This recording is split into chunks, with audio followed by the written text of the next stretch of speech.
Naghahanap ba kayo ng pagkakakitaan? Ay, alam nyo ba na pwede na kayo magsimula ng negosyo sa halagang 1,000 piso?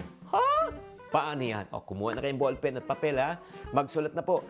Number 1, online selling. Maaari kayong magtayo ng maliit na online store. Pwede kayo sa Facebook, sa TikTok, sa Shopee, Lazada, di ba?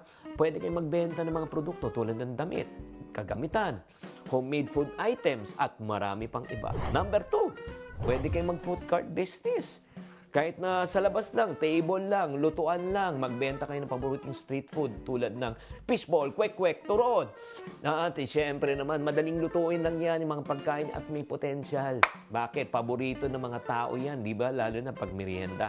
Number 3, di maliit na sari-sari store. Ito yung pinakamadaling negosyo na pwede mong umpisan. Di ba? Sa inyong tahanan, magbenta ka lang ng pangunahin pangangailangan tulad ng asukal, kape, di ba? Sabon, di ba? Yung mga tinatawag na mantika, di ba? Bigas. Pwede na po yan mag-umpisa sa 1,000. Pang-apat po, mobile loading business. Prepaid load sa cellphone. Di ba? Yung mga tinatawag na data, importante yan. Maani ka rin mag-invest sa mga tinatawag na retailer SIM card na magtayo na maliit na tindahan kung saan marami pong bumibili ng mga prepaid load na po yan.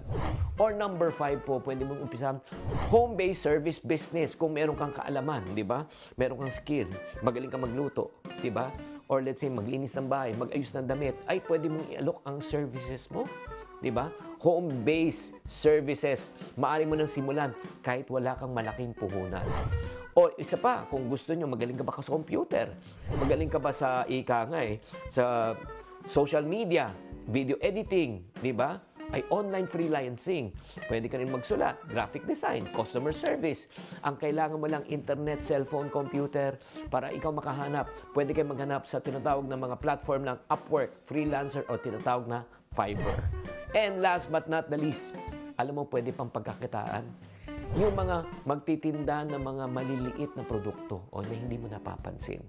Ice candy, ice yellow, ice baby.